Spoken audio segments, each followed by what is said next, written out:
मान लो आप प्रदोष का व्रत नहीं कर सकते,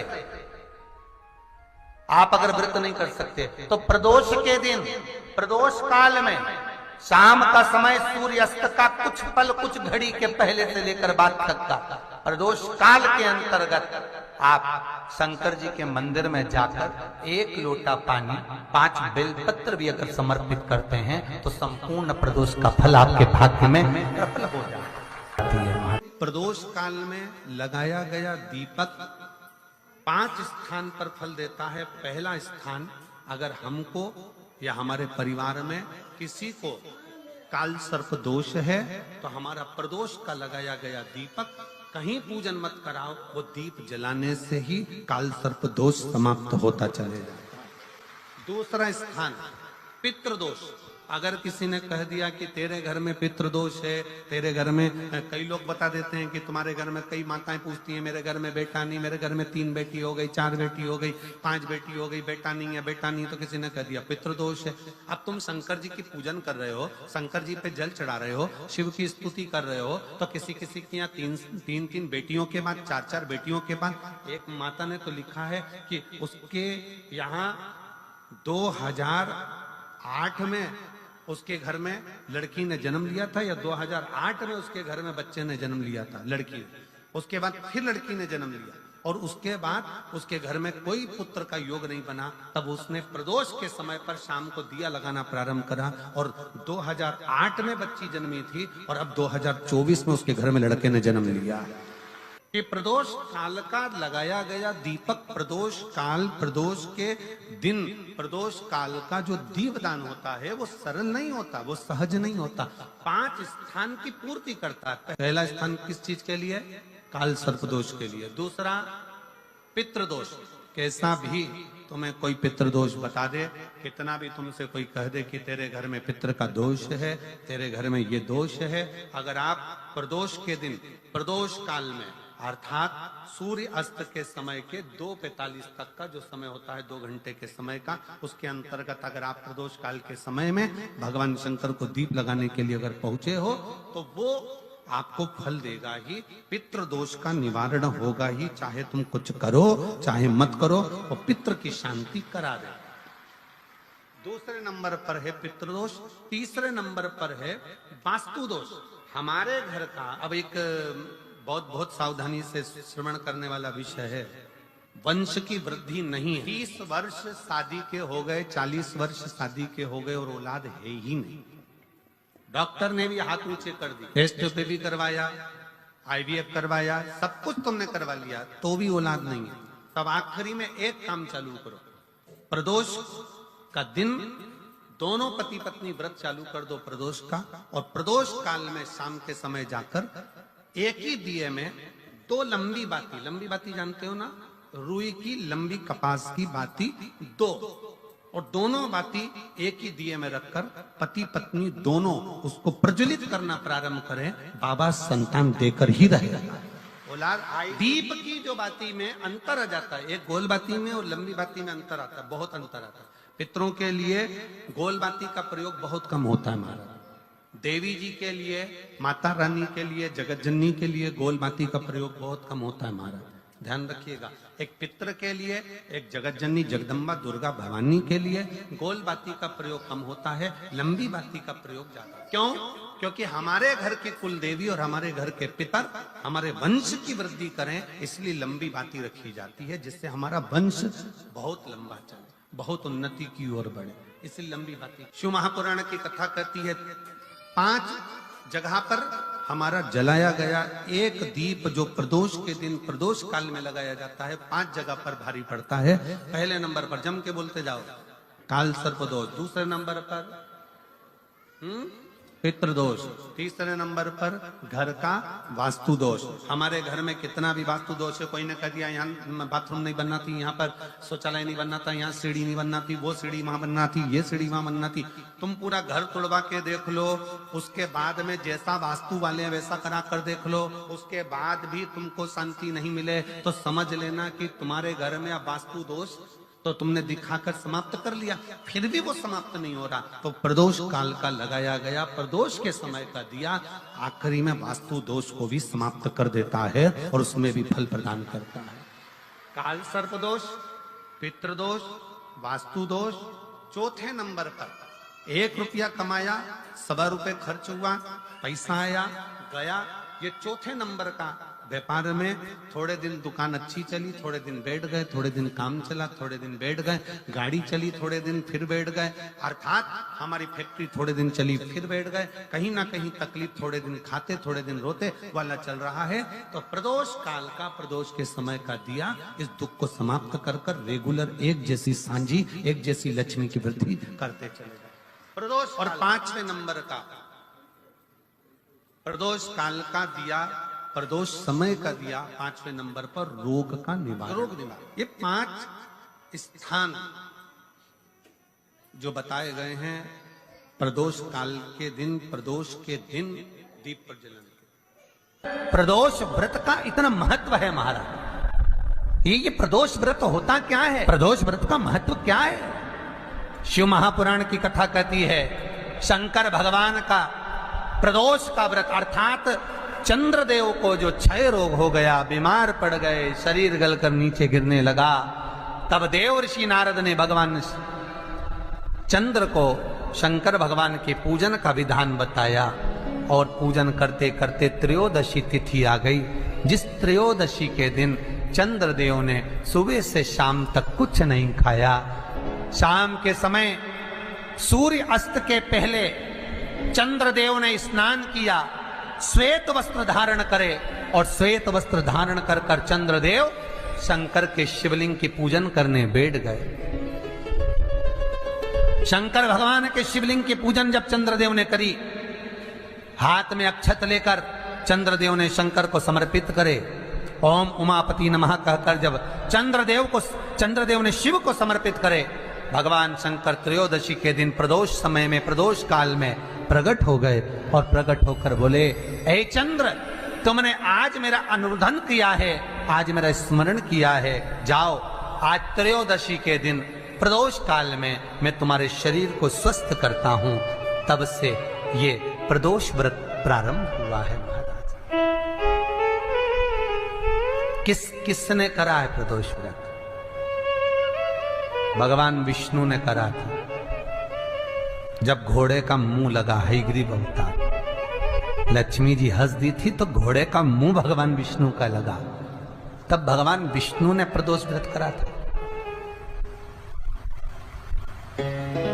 भगवान प्रदोष व्रत 11, 26 अवश्य करना चाहिए, या तो 11 करो या 26 करो, करना चाहिए। प्रदोष कोई साधारण सा व्रत नहीं है, प्रदोष कोई निम्नता व्रत नहीं है, सहजता का। एक एक प्रदोष का महत्व शास्त्र वर्णन करता, शिव महापुराण कहती है एक एक प्रदोष का महत्व, एक एक प्रदोष। सोमवार की अगर प्रदोष पड़ती है, बहुत ध्यान से सुनना महाराज, सोमवार की प्रदोष पड़ती है तो शंकर भगवान कैलाश पर निवास करते हैं।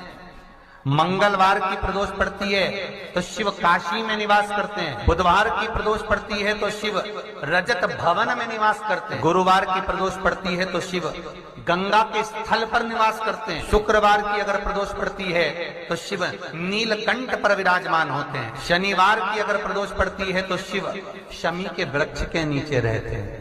और रविवार की जब प्रदोष पड़ती है तो शिव बेलपत्र के पेड़ के नीचे निवास करते हैं। महाराज, ये एकादशी शंकर से कह रही है कि आपका स्थान ये नहीं कि आप कैलाश पर मिले, उस बार को, उस तिथि के दिन, उस अनुकूल। हमारे यहाँ कहते हैं सोमवार की जो प्रदोष पड़ती है वो इच्छा पूर्ति करती है, मंगलवार की प्रदोष रोग से मुक्ति देती है, बुधवार की प्रदोष कामना की पूर्ति करती है, गुरुवार की प्रदोष शत्रुओं का नाश करती है, शुक्रवार की प्रदोष सुख और शांति देती है, शनिवार की प्रदोष संतान का सुख देती है, और रविवार की प्रदोष जो काम दुनिया में कोई नहीं कर सकता वो अचूक फल की प्राप्ति रविवार की प्रदोष करा देती है। महाराज, ऐसी प्रदोषों का नियम वर्णन किया चाहिए। भगवान कहते ठीक है, तू थोड़ी देर खड़ी हो। एकादशी सम्मुख खड़ी हुई, पार्वती जी ने जिस अंगुष्ठ का जल पीने के लिए लिया था हाथ में,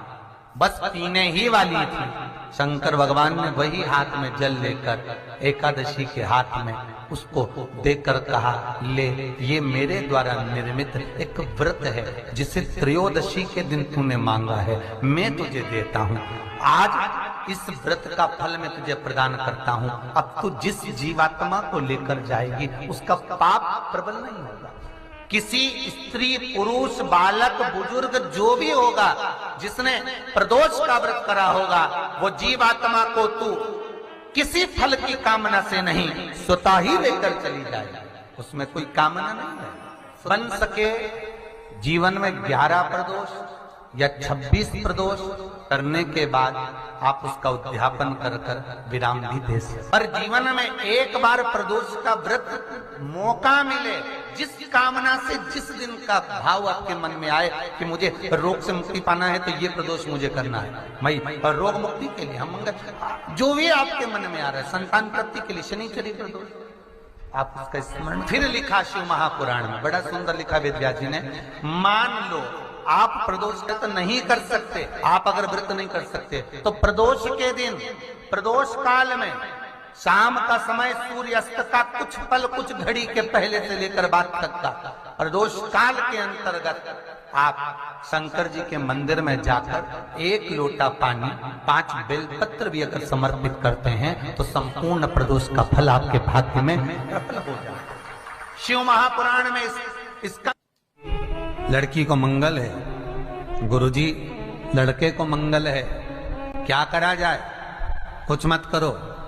प्रदोष के व्रतों में वर्णन किया गया है कि रवि का प्रदोष, भौम का प्रदोष, मंगल का प्रदोष, बुध का प्रदोष, गुरु का प्रदोष, शुक्र का प्रदोष, शनि का प्रदोष। जो प्रदोष पढ़ते हैं पूरे महीनों में, पूरे वर्ष में, मंगल का प्रदोष निकाल कर रख लो कि मंगल का प्रदोष इस दिन पड़ रहा है, मंगल की त्रयोदशी तिथि पड़ रही है, प्रदोष व्रत मंगलवार का पड़ रहा है।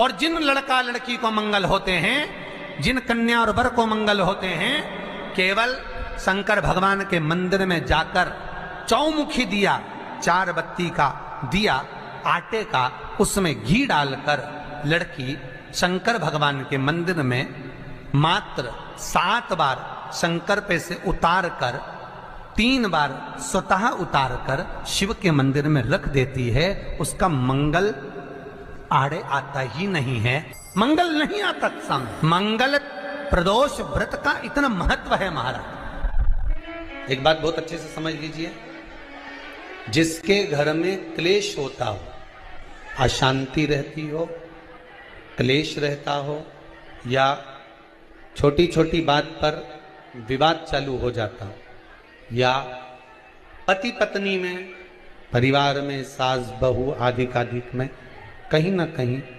कुछ अगर विवाद रहता हो, ऐसा बेलपत्री की डंडी रहती है ना, बहुत ध्यान दीजिएगा महाराज। श्राद्ध पक्ष की कथा चल रही है, शिव महापुराण आज विराम की ओर है, ध्यान दीजिएगा। जैसे ये बेलपत्री की जो डंडी होती है, डंडी का जो भाग होता है बेलपत्री की, ऐसा बेलपत्री की 7 भाग ले लो, मतलब बेलपत्री 7 ले लीजिए।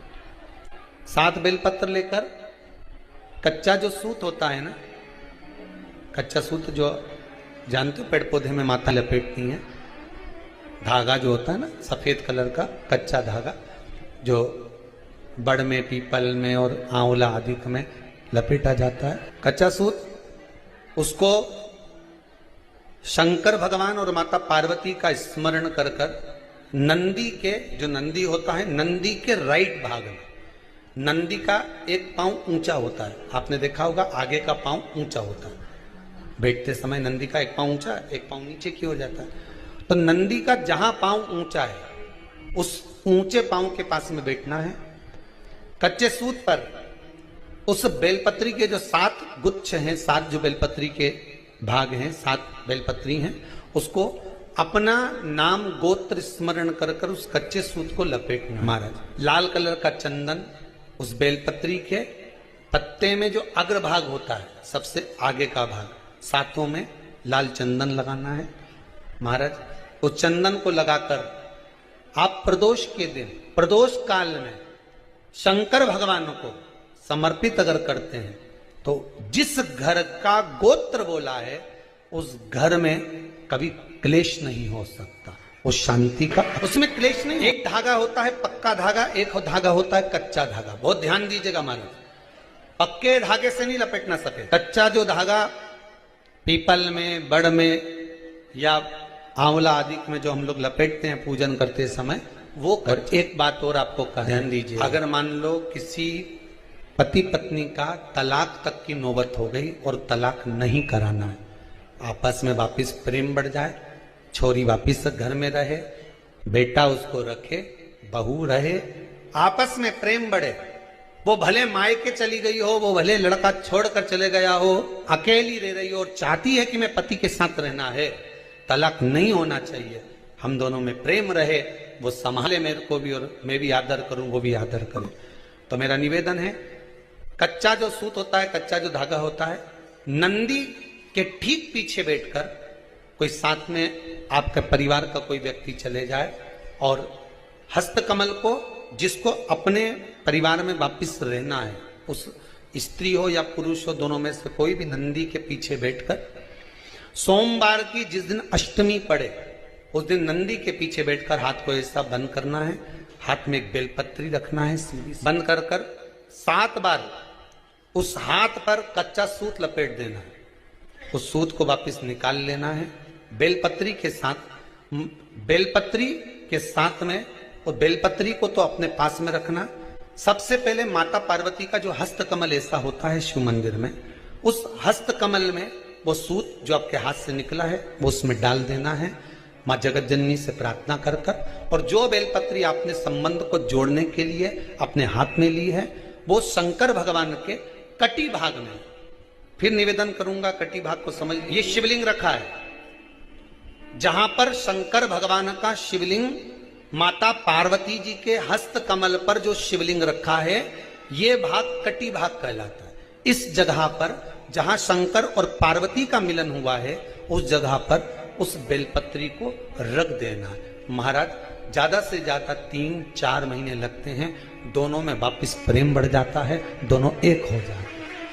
तलाक तक बात चल भी रही हो तो तलाक समाप्त हो जाता है, प्रेम, करुणा, आसक्ति, स्नेह बढ़ जाता है।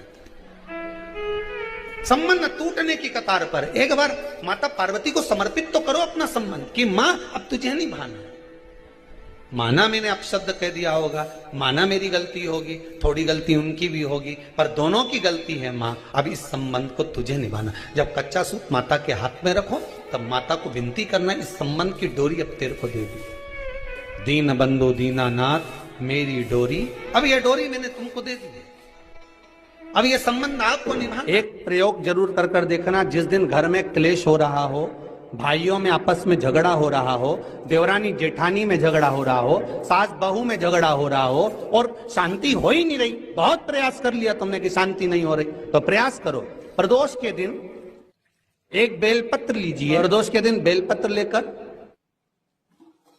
अपना जो परिंडा होता है, परिंडा जानते हो, मटका, हंडा, जहां पानी भरते हो, पितरों का स्थान, उस परिंडे को बेलपत्र छुआकर उस बेलपत्र को शंकर भगवान के ऊपर जो जलाधारी होती है, उस जलाधारी में इस डंडी को अपने घर का नाम गोत्र बोलकर उसको डाल दिया जाता है। 1 लोटे पानी में थोड़ा सा शहद मिलाकर उस जलाधारी में भगवान शंकर का भृंगेश्वर नाम लेकर चढ़ा दिया जाता है। शिव जी को चढ़ाया हुआ जल उस बेलपत्र को चढ़ाकर आ जाइए, कितना भी तेज झगड़ा हो रहा होगा, मात्र 10 मिनट के अंदर एकदम शांत हो जाता है, झगड़ा रह ही नहीं पाता। इतना भी झगड़ा हो रहा, मात्र 10 मिनट, 15 मिनट से ज्यादा नहीं टिक सकता। अगर खाओगे शंकर जी के मंदिर की तो मुख में जीवान छार छार हो जाती है, बोलो सही। प्रतिदिन बेलपत्र खाओगे शंकर मंदिर की तो मुख में कई बार छाले भी पड़ जाते हैं, सत्य है कि गलत? शिव महापुराण की कथा कहती है अति सर्वस्व वर्जते। आपको अगर बेलपत्र खाना है, हफ्ते में 2 खाओ, हफ्ते में 3 खाओ, मुंह में अगर छार छार हो रहा है, छाले पड़ रहे हैं, तो बेलपत्र को, शिव जी की चढ़ी हुई बेलपत्र को सुखाकर चूरा बनाकर इतनी सी चुटकी भर खा लिए, पानी पी। लीवर गड़बड़ हो गया है, डायलिसिस चल रहा है, किडनी गड़बड़ हो गई है, डॉक्टर बोल रहा है कि डायलिसिस करवाना पड़ेगा, तो बेलपत्री के पीछे की जो डांट है इसको आप लोग तोड़ के फेंक देते हैं। और बेलपत्री के पीछे की जो डांट है, ब्रह्मा विष्णु महेश, समझ में आ रहा है आप लोगों को? बीच में जो डंडी दिख रही है आपको, इसके बीच में बड़ी पत्ती और दो पत्ती के बीच में जो खाली जगह है, ये खाली जो डंडी है, इसमें 33 कोटि देवी देवताओं का स्थान, इसका स्थान है 33 कोटि देवी देवता। इसलिए बेलपत्र चढ़ाते समय बेलपत्र को इस जगह से पकड़कर समर्पित किया जाता है कि 33 कोटि देवी देवताओं का स्पर्श कर कर, ब्रह्मा विष्णु महेश का स्पर्श कर कर चढ़ाया जाता है। बेलपत्री के नीचे की जो डंडी होती है, ये 2 पत्ती से लेकर नीचे का जो भाग होता है, ये स्कंद पुराण कहती है, इसमें 64 योगनियां और मेरी माता पार्वती का संपूर्ण जितनी शक्तियां हैं, वो सारी शक्तियां इस डंडी के अंदर विराजमान होती हैं। इस डंडी के पीछे एक गोखरू होता है जिसको माताएं तोड़ देती हैं। वो जो टूटा हुआ गोखरू रहता है, उसमें भगवान शंकर के प्रत्येक गण का भाव। इनका काम क्या रहता है? जब शरीर में किसी व्यक्ति के जीवन में जब दुख तकलीफ या रोग बढ़ता है, तो वो गोखरू जो नीचे का रहता है, वो टूटा हुआ गोखरू अशोक सुंदरी वाली जगह पर चढ़ाकर हफ्ते में 2 बार उसको चबा चबा कर अगर खा लिया जाए तो डायलिसिस की जरूरत नहीं पड़ती, डायलिसिस छूट जाता है। लीवर और किडनी काम करना प्रारंभ। और अच्छे से सुन लेना, अभी की अभी घर जाकर शुगर की जांच करना। शुगर कितनी भी हाई जा रही होगी, बेलपत्री के नीचे का गोखरू टूटा हुआ अशोक सुंदरी पर चढ़ाकर खाकर 5 से 7 मिनट मुंह में रख लीजिए और उसके बाद शुगर की जांच कर लीजिए, शुगर लेवल में मिलना प्रारंभ। बेलपत्री का जो सुख है वो जीवन का आनंद। श्री शिवाय नमस्तुभ्यम, श्री शिवाय नमस्तुभ्यम, हर हर महादेव। तो यह उपाय आप प्रदोष व्रत के दिन जरूर करें। इस उपाय को करने से होगी हर मनोकामना पूरी। तो आप लोग यह उपाय करने से देखिए क्या क्या होता है। श्री शिवाय नमस्तुभ्यम, श्री शिवाय नमस्तुभ्यम, हर हर महादेव।